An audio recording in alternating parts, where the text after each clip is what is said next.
C'est un plaisir en tout cas d'être là, en effet, de pouvoir partager. Moi, j'aime beaucoup avoir cette notion que partout où on va, il y a le Seigneur qui est célébré. 78, 77, 95, voilà, tout le reste, quoi. Je ne connais pas bien l'Île-de-France, je suis de Montpellier. Moi, je connais le 34. Vous connaissez le 34? C'est beau, hein? Vous en rêvez, hein? Mais on est tous là, voilà. En tout cas, on va ouvrir la parole de Dieu et j'ai intitulé ce partage « La grâce du retour ». Il y a quelques mois encore, je ne pouvais pas parler de ces choses-là parce que ceux qui me connaissent à Logne ou à EPM savent qu'aux grandes dames de mon épouse, pendant des années, je parlais du code de la route sans pouvoir le pratiquer puisque je n'avais pas mon permis. Et j'ai 36 ans. C'est quand même pas mal. Certains jeunes, dès qu'ils ont 16 ans, ils disent « Papa, maman, est-ce qu'on peut s'inscrire à la conduite accompagnée ?» Et puis dès qu'ils ont 18 ans, c'était le cas de mon frère. Comme quoi, dans une même famille, on a des fois des enfants qui ne sont pas pareils. Lui, à 18 ans et 3 semaines, il a eu son permis. Moi, à 18 ans et 18 années, Et il se trouve qu'un jour, l'an dernier, ces derniers mois, j'étais en train de finaliser ma reconnaissance pastorale. Et pour le faire, j'ai fait un stage dans une autre église que celle de l'église Paris Métropole. J'étais en stage à l'église de Meaux. Donc ça aussi, c'est loin de chez vous. C'est là aussi le 77, dans le nord du 77. Et un dimanche, j'étais allé au culte tout seul pour prêcher. Et ils ont un seul culte le dimanche, ils en ont un le samedi, mais le dimanche à 9h30. Et je dis, super idée, je vais faire le culte à Meaux, je vais prêcher, on va saluer les frères et sœurs. Ah, et après, je vais prendre la voiture et je vais partir à Logne. Ouais, je suis vraiment un pasteur motivé, hein. J'aime l'église. Je vais aller à Logne parce qu'on a 2 cultes comme vous, les mêmes horaires. Et du coup, si je vais assez vite, à 11h30, après il y aura la louange, tout ça, je vais pouvoir aller entendre le frère que j'ai invité à prêcher à Logne pour sa prédication. Très motivé, beau programme, tout ça. Chérie, ne m'attends pas, je serai à Logne. Et donc je prends la route. Et alors, je ne sais pas, vous questionnerez peut-être ma femme à la fin, peut-être qu'elle aura des idées sur cette version de l'histoire, mais à un moment donné, je ne sais pas ce qui s'est passé. Peut-être que j'étais tête en l'air, je pensais peut-être à autre chose, je ne sais pas ce que je faisais. Enfin, je conduisais. Et j'ai tourné mon volant un petit peu et je me suis retrouvé à prendre une sortie que je ne veux pas prendre. Est-ce que ça vous est déjà arrivé, de vous tromper de sortie? Ou de sortir alors qu'il ne fallait pas, ou J'ai même un frère de l'église de Lol qui m'a dit qu'un jour, il a pris l'autoroute dans le mauvais sens. Et arrivé en Normandie, il s'est dit « mince !» Par contre, franchement, quand il m'a raconté ça, je me suis dit « quand même, t'aurais pu comprendre avant. » Mais ça, c'est une autre histoire.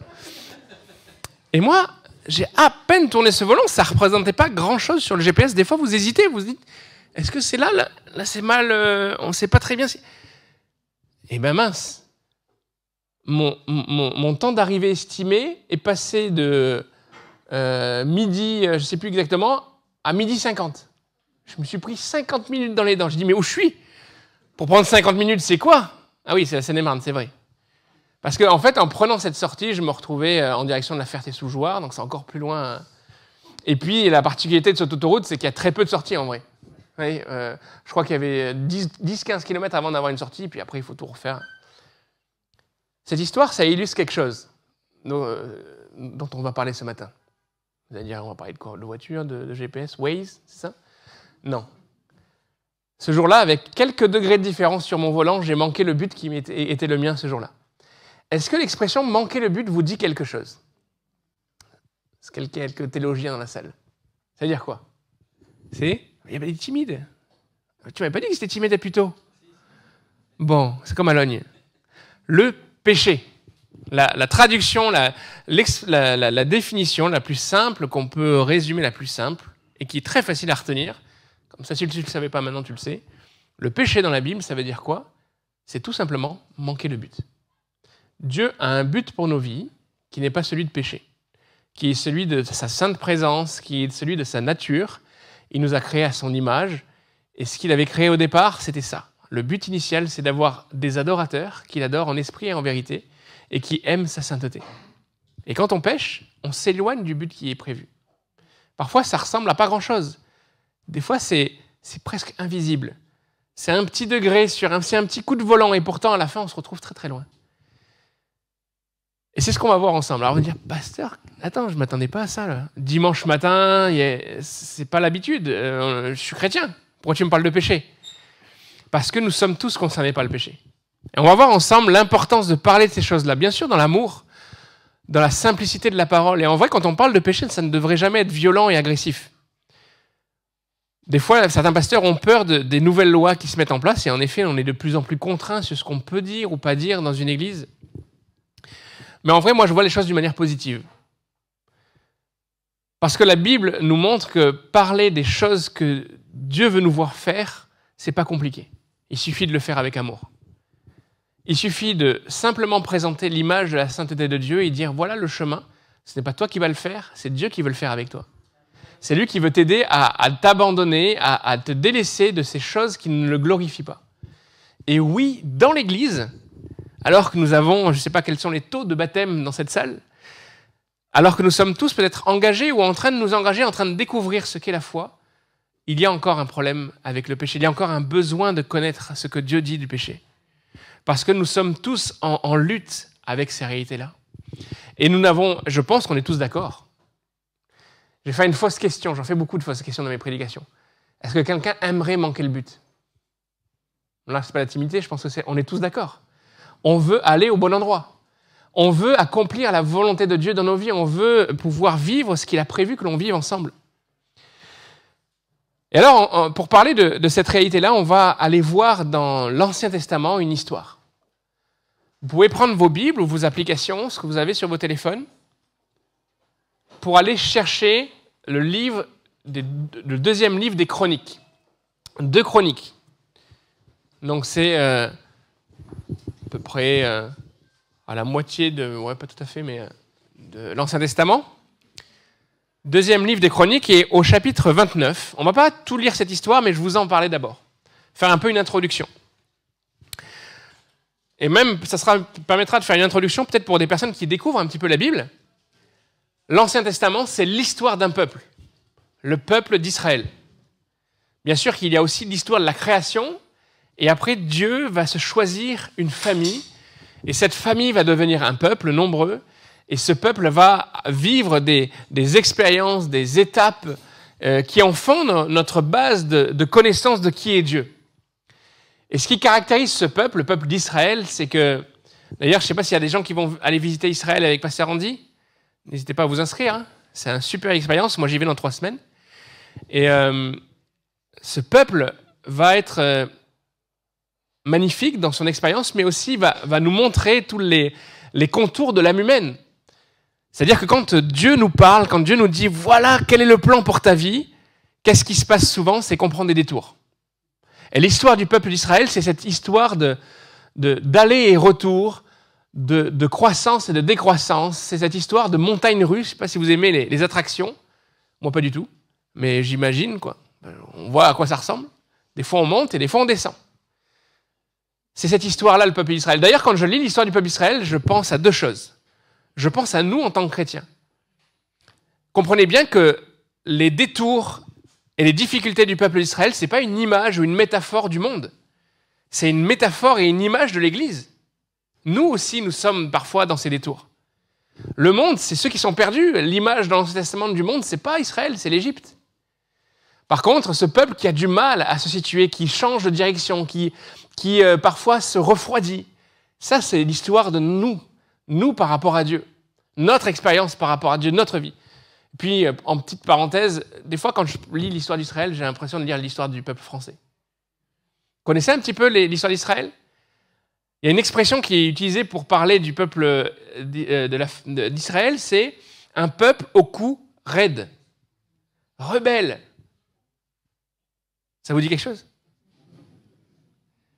Bon, on ne va pas parler de la France aujourd'hui, on va parler du Seigneur et de sa volonté de nous restaurer. Mais nous, en tant qu'Église, si on s'identifie à l'histoire d'Israël et qu'on prend la bonne route, la bonne direction, on peut impacter notre cher peuple français. On peut faire que ce peuple, aujourd'hui loin de Dieu, je crois qu'on a fêté en 2022 la première année, c'est pas une fête en vrai, hein, la première année où majoritairement dans les sondages, les gens répondent qu'ils sont plus athées que croyants. C'est la première fois, c'est une rupture anthropologique quand même d'une certaine manière. Mais on s'en fout des sondages. Nous, on croit que si on est fidèle, et c'est nous qui devons être fidèles, c'est pas les autres. Si on est fidèle et qu'on est un vrai peuple proche de Dieu, alors notre pays peut être béni. Alors ceux qui ne connaissent pas peuvent se dire « Ah, il y a quelque chose là, je vais y aller ». Mais si on est un peuple qui est un peu perdu, qui se perd dans des virages, qui s'habitue au compromis, qui se laisse gagner par le péché, par des choses qui ne glorifient pas Dieu, on n'aura aucune puissance. L'histoire d'Israël, c'est l'histoire d'un manque de puissance. Quand ils ont été fidèles à Dieu, Dieu a été fidèle à sa promesse qui était une promesse de bénédiction. Mais quand ils ont désobéi à Dieu, Dieu a été fidèle à sa promesse qui était une promesse de malédiction. Il les a abandonnés, il les a laissés à l'ennemi et ils sont devenus impuissants. Si vous lisez à partir du livre des Juges cette histoire, vous verrez que c'est un aller-retour entre victoire donnée par Dieu et défaite à cause de l'abandon. Alors, aujourd'hui, c'est de la bonne nouvelle. On va vivre des choses extraordinaires ensemble. Donc, on va remonter, là, votre jauge, votre curseur émotionnel et dire « Oh purée, mais c'est pas super joyeux, hein !» Pasteur Henri nous a dit que c'était un ami, mais ses amis, ils sont pas ouf. Hein. Ça plombe l'ambiance. Moi, je venais célébrer, on a chanté des chants. Mais non, c'est de l'espoir qu'on va voir ensemble. Parler du péché, c'est pas du désespoir, c'est un diagnostic. Il y a la solution. Alors Ézéchias, ce roi dont nous allons parler dans ce chapitre 29 et ce chapitre 30 est intéressant à plusieurs égards. En Israël, il y a eu des rois. Ce n'était pas le plan de Dieu, mais ça a été choisi et voulu par le peuple. Donne-nous un roi. Il va donner des rois. Malheureusement, comme tout homme, les rois n'étaient pas infaillibles. Et si les rois ne faisaient pas de Dieu leur priorité, ça arrivait les mêmes conséquences dans toute vie. C'était la défaite, la déchéance, le désarroi, tout un tas de conséquences négatives. Et l'histoire d'Ézéchias est intéressante parce que Ézéchias fait partie d'une généalogie qui n'est pas forcément glorieuse. Il y a eu un roi qui a cherché Dieu toute sa vie, même quand il a pris des détours. C'était le roi David. Et à partir de David, il va y avoir une descente progressive. Et à chaque fois que vous lisez les histoires des rois d'Israël ou de Juda, vous voyez qu'on fait la correspondance par rapport à leurs ancêtres. Vous n'avez pas besoin de lire toute l'histoire du roi, vous lisez le premier verset ou le deuxième. On vous dit quoi en général ? Ce roi est devenu roi à Jérusalem, il régna pendant tant d'années, et il y a une phrase qui vous dit « Il fit ce qui était bon aux yeux de Dieu ». Parfois, il y a une phrase, quand c'est vraiment le maximum, « Il fit tout ce que David fit ». Et c'est ce qui est dit d'Ézéchias. Il est dit qu'il fit comme... Je vais mettre mon portable parce que au premier culte, je me suis un peu emballé sur l'horaire. Il est dit qu'il fit tout ce que son père David avait fait. C'est pas son père David en vrai. Hein. Vous connaissez peut-être un peu la généalogie des rois d'Israël. Là, on n'est pas du tout... Ézéchias n'est pas le fils de David, c'est son arrière-grand-père. Mais il est allé chercher vers ses ancêtres et il a dit « Moi, je veux faire ça ». Pourtant, son père lui-même n'était pas du tout un bon exemple. Il est dit que le roi précédent a régné pendant 16 ans et qu'alors, par contre, il faisait tout ce qui déplaisait à Dieu. Et j'ai envie de te dire que c'est une bonne nouvelle pour toi. Parce qu'aujourd'hui, c'est un rendez-vous qui est personnel. L'histoire de Dieu avec nous, c'est une histoire qui est personnelle. Merci Seigneur pour les familles spirituelles.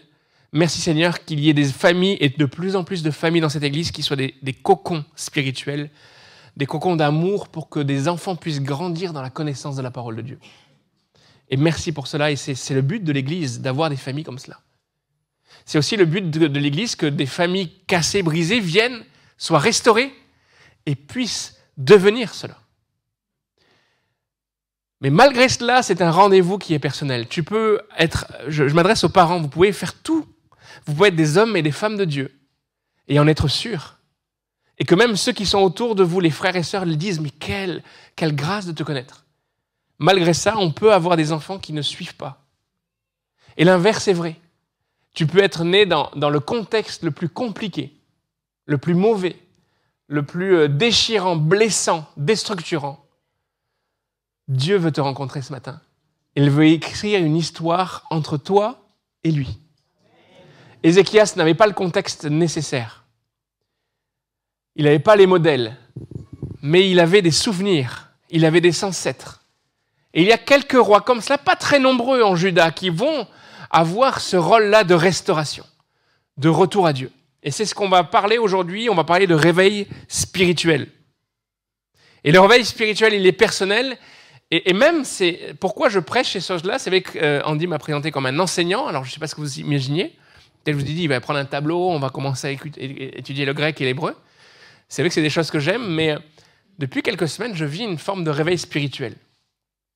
C'est-à-dire, c'est un peu comique pour un pasteur. Tu faisais quoi avant? Ouais, j'aime bien faire des petites blagues, un petit coup, comme ça, on détourne une phrase. Se réveiller, c'est pas toujours parce qu'on est endormi totalement, c'est que il y a un grand danger qui guette les pasteurs, et vous pouvez prier pour vos pasteurs, prier pour pasteur Andy. Le danger, c'est de rentrer dans une habitude. Parce que nous, c'est comme vous, tous les lundis, vous allez au travail. Maintenant, des fois, il y a le télétravail, mais en tout cas, voilà, si vous travaillez, il y a une routine qui s'installe. Ça, cette semaine, non, ça, je vais rester. Non, tu as une routine qui s'est installée. Nous, tous les dimanches, ça revient. Même si on prie, si un pasteur prie vendredi, Seigneur, que dimanche ne vienne pas, ça va venir. Et puis, il va falloir qu'il vienne. Et puis, il va falloir qu'il prêche. Le danger du pasteur, c'est pas... il y a tous les dangers qui existent dans la vie, mais il y a un danger qui est le plus insidieux, c'est la routine. C'est de venir tous les dimanches et de sortir une prédication. En vrai, l'expérience nous aide à le faire de manière facile. Ça nous prend du temps à préparer la prédication, mais on est des automatismes. Et on peut devenir des pasteurs qui... on peut même faire des séries, du coup on sait comment, là où on va, on sait ce qu'on fait et on fait le job. Et même l'église, elle peut grandir parce qu'on prêche bien et que l'église vit bien, qu'il y a une bonne ambiance, l'église est spirituelle et même on peut voir du succès dans nos entreprises. Mais ça ne veut pas dire qu'on est totalement réveillé. Ça ne veut pas dire qu'on est connecté avec réellement la volonté de Dieu pour nos vies. Et on a besoin, nous aussi les pasteurs, d'être réveillés. Et vous avez, vous, besoin aussi d'être réveillés. Pendant longtemps, justement, j'étais pas trop intéressé par cette notion de réveil. Je parlais beaucoup du retour de Jésus. Je dis, c'est plus important de prier pour le retour de Jésus. Mais en vrai, pour te préparer au retour de Jésus, le meilleur moyen, c'est de te réveiller. Parce que toutes les paraboles qui nous parlent du retour de l'époux, c'est une question de sommeil et de réveil. On voit se dérouler devant nous, je ne sais pas si vous aimez regarder les actualités. En vrai, tu aimes ou pas, en fait, tu les as quand même. Mais on voit se dérouler devant nous comme une espèce de carte, là, une chronologie qui est en train de se tirer. Et on voit bien qu'on s'approche du retour de notre Seigneur. Alors les plus jeunes diront « Ouais, mais c'est ce que les grands disent tout le temps. » T'inquiète, j'ai pensé la même chose il y a quelques années. Quand j'avais 12, 13, 14 ans à l'église, j'ai grandi dans l'église, j'y suis à l'église depuis que je suis enfant. Ça fait partie de mon calendrier depuis que je suis né. Et on entend toujours les adultes dire « Le retour du Seigneur est proche. » Et puis on a des soirées, on nous dit « Voilà, dans la Bible, il dit ça, regardez Israël, machin, ils sont retournés. » tout ça. Puis là, les années passent, et tu as l'impression que... Sauf que là, on voit une accélération depuis quelques mois de plein de choses qu'on voit dans l'Apocalypse. Des alliances diplomatiques qui sont la base de ce qui nous est présenté dans l'Apocalypse et qui peut-être n'étaient pas envisageables il y a quelques mois. Mais ce n'est pas le sujet du jour. Le réveil spirituel. Lisons quelques versets dans le chapitre 30. Au premier verset, il est dit « Ézéchias envoya des messagers dans tout Israël et Juda, et il écrivit aussi des lettres à Éphraïm et à Manassé pour qu'ils viennent à la maison de l'Éternel, à Jérusalem, célébrer la Pâque en l'honneur de l'Éternel, le Dieu d'Israël. Le roi, ses chefs et toute l'assemblée avaient tenu conseil à Jérusalem afin que la Pâque soit célébrée au second mois, car on ne pouvait le faire en son temps parce que les sacrificateurs ne s'étaient pas sanctifiés en assez grand nombre et que le peuple n'était pas rassemblé à Jérusalem. La chose ayant eu l'approbation du roi et de toute l'assemblée, ils décidèrent de faire une publication dans tout Israël, depuis Beer-Sheva jusqu'à Dan, pour que l'on vienne à Jérusalem célébrer la Pâque en l'honneur de l'Éternel, le Dieu d'Israël, car elle n'était plus célébrée par la multitude, comme il est écrit. Les coureurs allèrent avec les lettres du roi et de ses chefs dans tout Israël et Juda. Et d'après l'ordre du roi, ils dirent « Enfants d'Israël, revenez à l'Éternel, le Dieu d'Abraham, d'Isaac et d'Israël, afin qu'il revienne à vous, Reste échappé de la main des rois d'Assyrie. Ne soyez pas comme vos pères et comme vos frères qui ont péché contre l'Éternel, le Dieu de leur père, et qui l'a livré à la désolation comme vous le voyez. Ne raidissez donc pas votre cou comme vos pères. Donnez la main à l'Éternel. Venez à son sanctuaire qu'il a sanctifié pour toujours et servez l'Éternel votre Dieu pour que sa colère ardente se détourne de vous. Si vous revenez à l'Éternel, vos frères et vos fils trouveront miséricorde auprès de ceux qui les ont emmenés captifs, et ils reviendront dans ce pays, car l'Éternel, votre Dieu, est compatissant et miséricordieux. Il ne détournera pas sa face de vous si vous revenez à lui. Amen. Cette situation, elle est particulière. Ézéchias est roi de Jérusalem. Il envoie des lettres dans tout Israël. C'est-à-dire qu'il envoie des lettres même au-delà de sa juridiction, comme on dirait aujourd'hui. Parce que son projet n'est pas un projet politique. Ce n'est pas une question de guerre, ce n'est pas une question de domination, ce n'est pas une question de gouvernement. Pour lui, son objectif, il est spirituel. Il faut que tout le monde se réveille. Vous voyez, la situation, elle est vraiment folle à ce moment-là. Pour vous expliquer, peut-être que vous ne l'avez pas vu en lisant les versets, qu'est-ce qui est fou, mais une des plus grandes fêtes, si ce n'est une des plus grandes fêtes, si ce n'est la plus grande en Israël, c'était la Pâque. C'était cette célébration du moment où ils avaient quitté l'Égypte. C'est-à-dire la plus grande des victoires. La victoire sur un peuple qui était un peuple de ténèbres, qui les avait emmenés en esclavage pendant plus de 400 ans. C'était un miracle extraordinaire. Et le commandement de Dieu, c'était « vous célébrerez cette fête chaque année ». Et là, il est dit qu'ils ne peuvent même pas la célébrer le bon jour parce que les sacrificateurs ne s'étaient pas sanctifiés en nombre. Là, il y a un problème. Ceux dont le job, c'est même pas un métier parce que c'était pas un choix, c'était une vocation, c'était une obligation, c'était quelque chose qui était issu de ta lignée. Tu devenais sacrificateur parce que ton père était sacrificateur. Ceux qui avaient l'ordre de prendre soin de la spiritualité du peuple n'étaient même pas prêts pour la Pâque. Donc ça vous donne une image du niveau de la communauté. Le peuple était très très très loin des enseignements qui lui avaient été laissés. Ils ont dû choisir une autre date.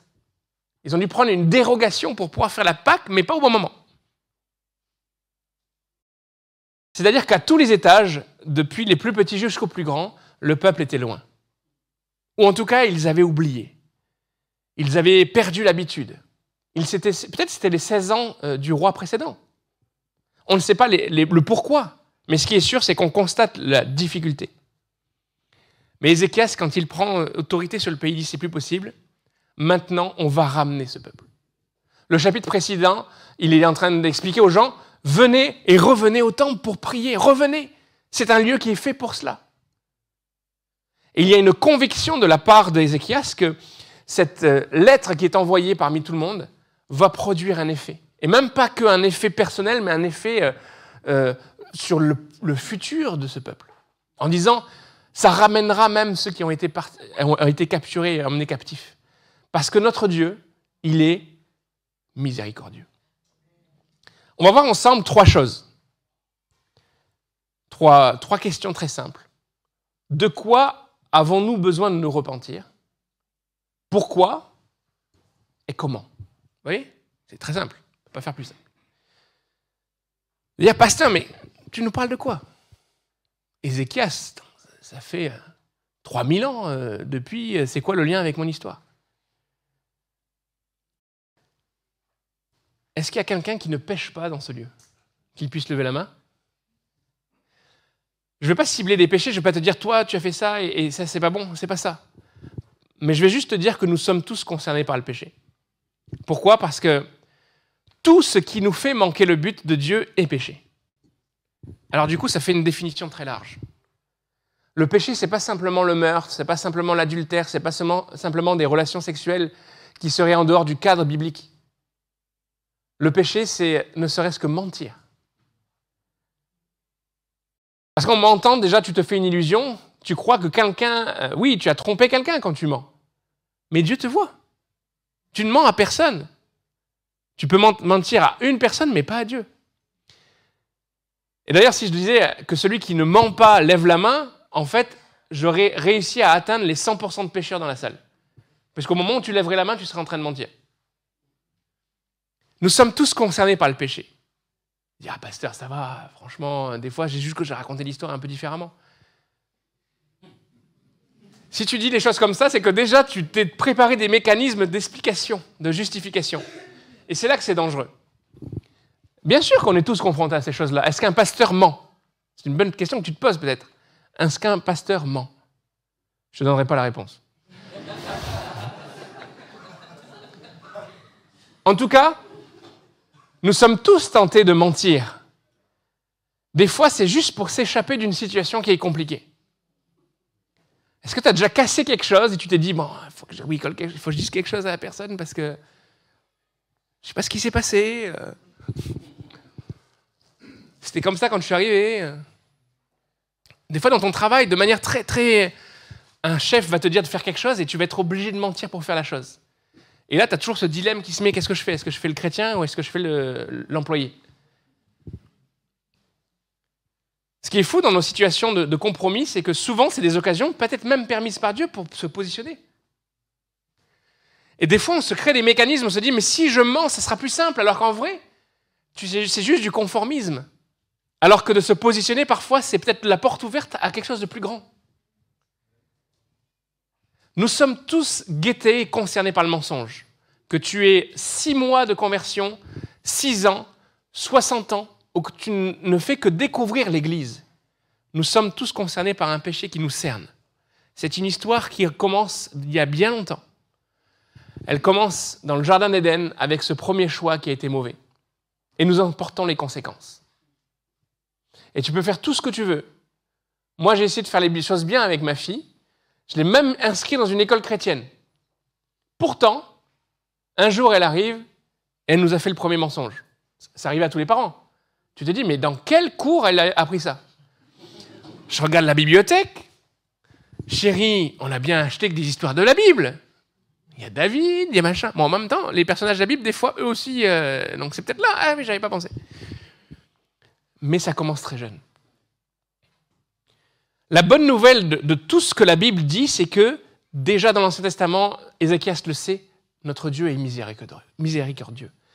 Il veut une réconciliation, il cherche cette réconciliation. Ça, c'est le péché que nous vivons, mais c'est aussi la réalité de ce monde. Tu es pratiquant du mensonge et tu es assiégé du mensonge. Parce que le prince de ce monde est un prince de mensonge. Même parfois, ce qui va te faire pécher, c'est de croire que ce que tu fais est bien. Parce que le diable a réussi à construire des raisonnements en toi qui t'ont convaincu que tout allait bien, que tu pouvais le faire. Dieu a-t-il réellement dit, comme il dit à Ève dans le jardin? Es-tu bien sûr que ce que tu fais est mauvais? Ou alors, fais-le, mais t'inquiète. Vous savez que le diable même utilise la théologie. Est-ce que vous avez déjà eu des pensées quand le compromis est arrivé dans vos vies, où une petite voix t'a dit « fais-le, tu pourras quand même te repentir plus tard ». Oui, ça, c'est pas la bonne théologie. C'est pas utilise la repentance quand un moyen de chuter. C'est heureusement qu'il y a la repentance pour nous relever. Mais le diable essaye, comme ça, de construire des raisonnements. Il essaye de nous faire croire aussi qu'il a une grande puissance. Parfois, certains ont peur du diable. Et il n'y a pas de honte. Même dans des personnes qui sont engagées dans le ministère, j'ai déjà entendu ces discussions, on a quelque part une crainte. Ça, des fois même, c'est parce qu'on vient d'une certaine culture, on a vu des choses, il y a des choses qui ont construit en nous une certaine peur de ce que le diable pourrait faire. Mais le diable n'a qu'une puissance qui a été concédée, mais l'autorité de Dieu, elle est totale. Oui, le diable est un ange qui est déchu. Et de par sa nature, il a une certaine force. Il a aussi enrôlé autour de lui une armée qui peut le servir. Mais rien dans le diable ne ressemble à ce que Dieu est. Le diable n'est pas omnipotent. C'est-à-dire qu'il n'est pas tout-puissant. Le diable n'est pas omniprésent. C'est-à-dire qu'il ne peut pas Il ne peut pas venir dans tous les lieux de culte de ce monde, par exemple. Même s'il a envoyé tous ses serviteurs, ils ne sont pas assez nombreux. Le diable n'est pas omniscient, c'est-à-dire qu'il ne peut pas lire dans toutes tes pensées, il ne peut pas connaître, sonder ton cœur. Seul Dieu peut le faire.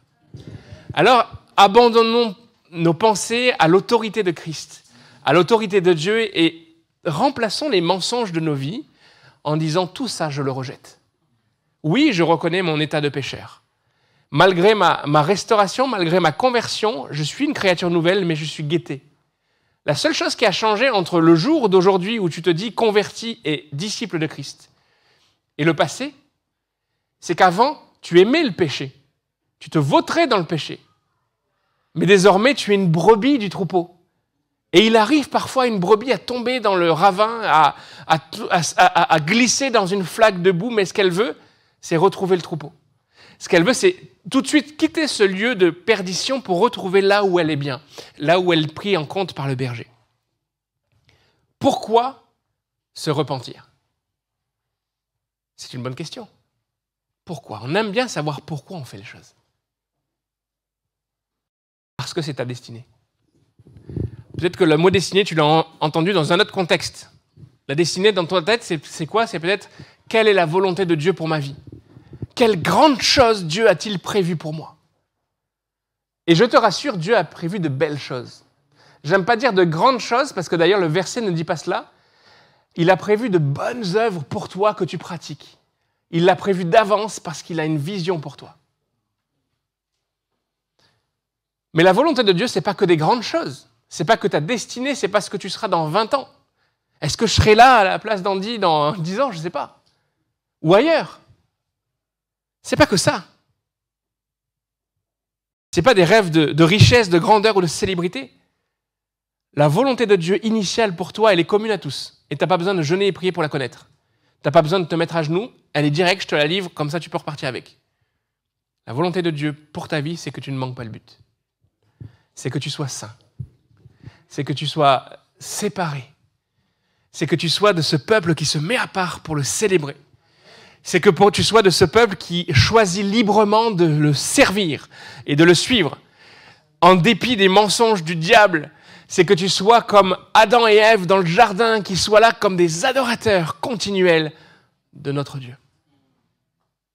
C'est le but. Et c'est pourquoi nous devons toujours chercher à nous repentir. Parce que dès que nous tombons, dès que nous chutons, qu'est-ce qui se passe? Notre cœur est déchiré. Nous ne sommes pas bien, nous ne sommes pas l'endroit où nous devrions être.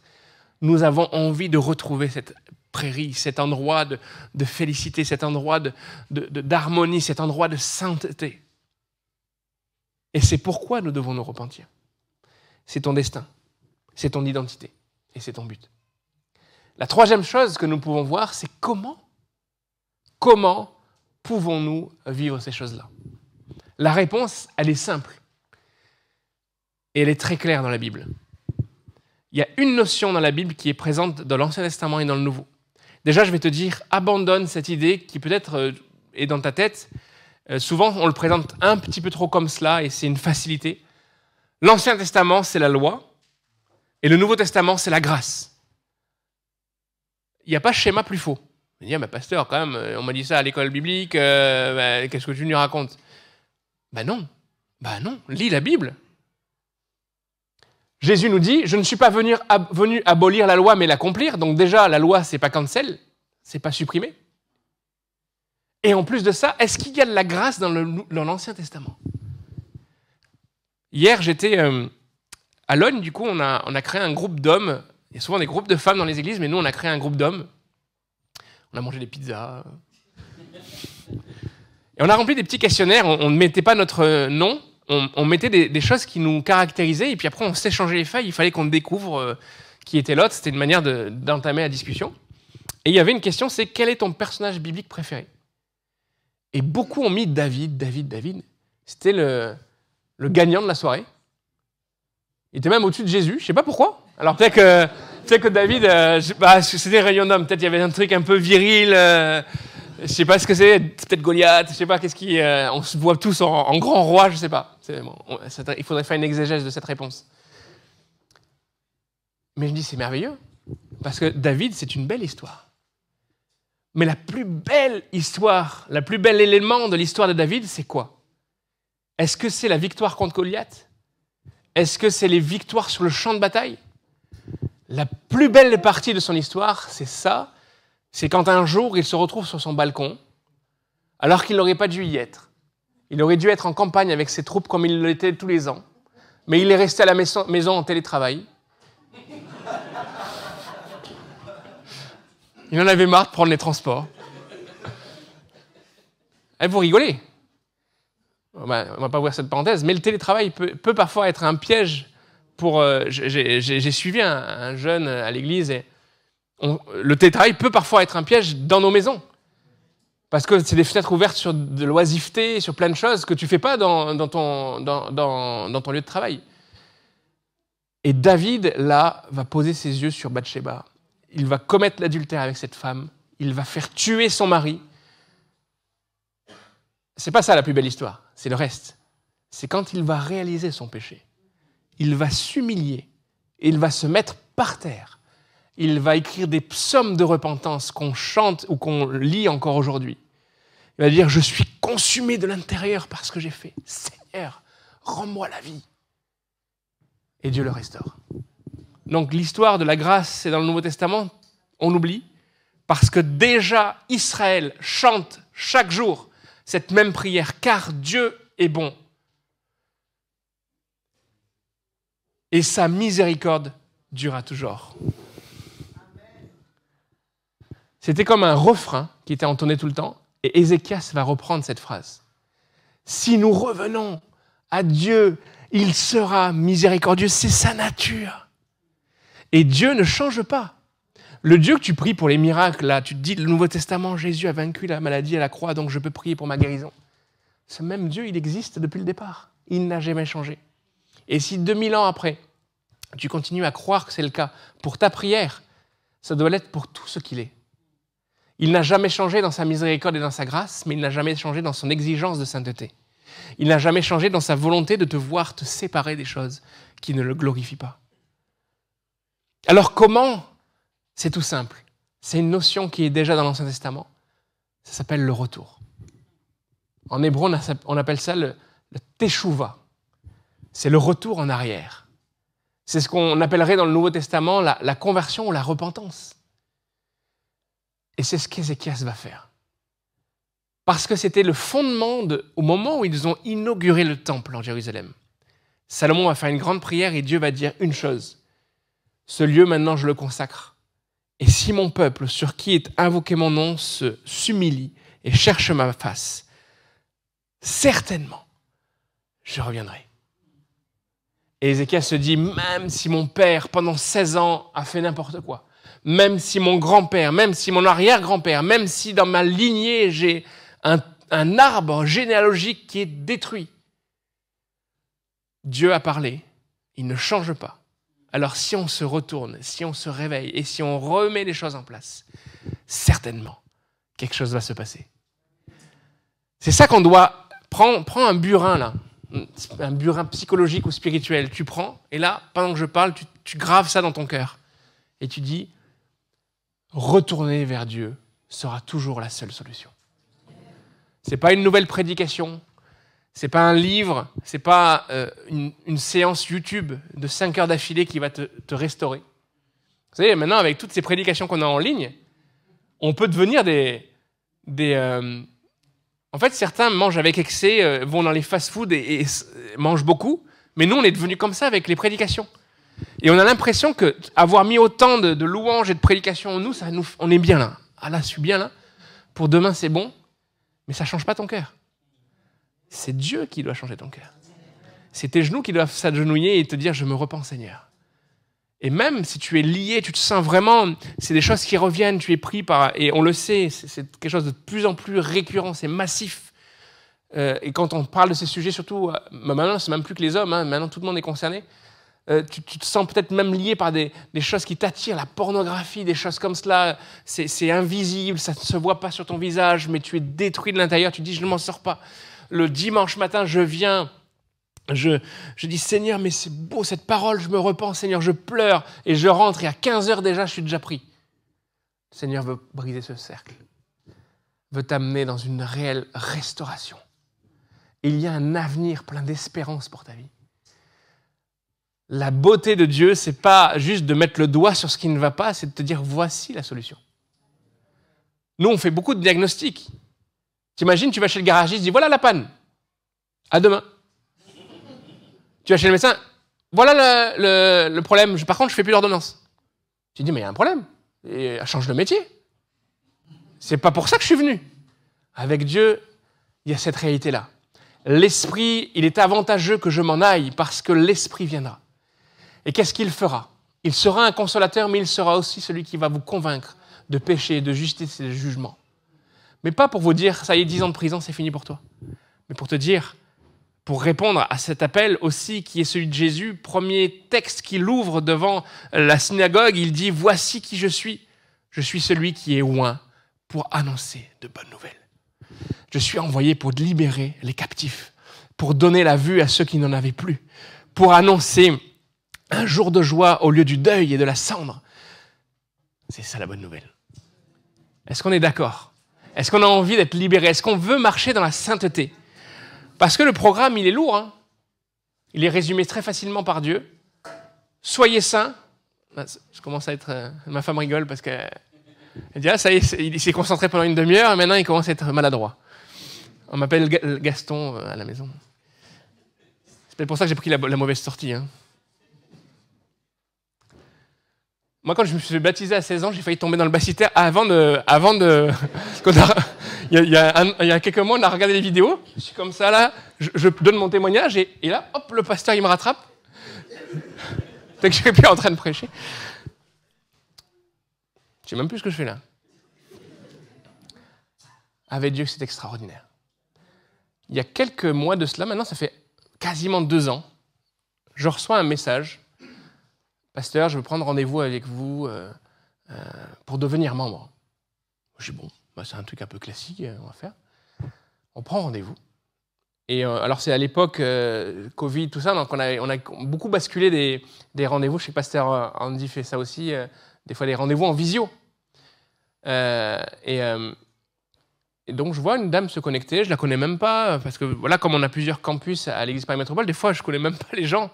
Je suis à Logne, mais des fois je vais prêcher à Bastille, je sais même plus qui est là. Les gens me disent bonjour Pasteur Samuel, ça va? Et tout. Je dis, oui, bon, je vous connais pas, mais vous allez bien, ouais. Et la dame commence à me parler. Et je me rends compte qu'en fait, ce thème de devenir membre, ça ne va pas du tout être le thème de l'entretien. C'est une vie qui est cassée. C'est une vie qui est totalement brisée. Et là, dans ma tête, je suis là, en train d'écouter son histoire. Et je dis, mais qu'est-ce que je vais faire? Seigneur, bon, on le sait, hein, en tant que pasteur, qu'on n'est que des ouvriers, hein, qu'on n'est pas les architectes. Mais là, des fois, on se sent faible et fragile. Et je dis, Seigneur, il n'y a que toi qui peux restaurer cette vie. Et Dieu me donne une idée. Il dit, parle-lui d'une histoire dans la Bible. L'histoire du fils prodigue. C'est même pas une histoire, c'est une parabole qui nous décrit une réalité. Un fils qui avait tout perdu, tout dilapidé, qui avait tout gâché, se décide à faire le fameux retour. Au départ, ce retour, il le fait d'une manière où il n'a pas tout compris. Il a encore des mensonges dans son esprit. Il se dit, mais en fait, je ne suis même pas digne d'être appelé un fils. Mais si je puisse être un esclave de mon père, ça ira. Et la beauté de cette histoire, ce n'est pas juste le retour de ce fils, c'est que le père est déjà en attente. Je ne sais pas à quoi se ressemble le chemin, s'il y a une colline, s'il voit déjà le fils avant. Mais il est déjà là. Est-ce qu'il sortait tous les soirs à l'attendre? Je ne sais pas. Mais le père est déjà là. Et le père est totalement dans une volonté de restaurer. Vous savez quoi, cette histoire? Elle est pour vous, mais elle a été pour cette femme un bouleversement. Pourtant, elle était chrétienne, elle lisait sa Bible. Elle n'avait jamais réalisé l'impact et la portée de cette histoire. Et vous savez qu'en tant que pasteur, je n'ai pas fait grand-chose. J'ai prié et on a parlé de cette histoire pendant 1 an et demi. On ne se voyait pas toutes les semaines, hein, mais à intervalles réguliers. Et il y a 2-3 semaines, j'ai eu un nouveau rendez-vous qui a été pris par elle. Je lui ai dit, mince, qu'est-ce qui se passe? Et en fait, c'est juste pour me dire, mais ça va bien, pasteur. Et tout va bien dans ma vie. Je suis restauré, en fait. D'ailleurs, elle pourra devenir membre maintenant. Mais Dieu a fait un travail extraordinaire juste parce qu'elle a compris que tout s'y trouve dans cette histoire. Quel que soit ton chemin, même si tu t'es éloigné, Dieu veut te ramener. Et il est là pour te ramener. Il est là pour t'accueillir. Il est là pour te dire, lâche toute la culpabilité. Parce que moi, quand je pardonne, ça part dans le fond de la mer. Peut-être que tes amis autour qui connaissent ta vie, eux, ils vont penser toujours à ce que tu as fait. Mais moi, en tant que Dieu, je fais ce choix qui est un choix. Parce que s'il y a quelqu'un qui n'a pas de problème de mémoire, c'est Dieu. Hein. C'est un choix. Je mets cela au fond de la mer.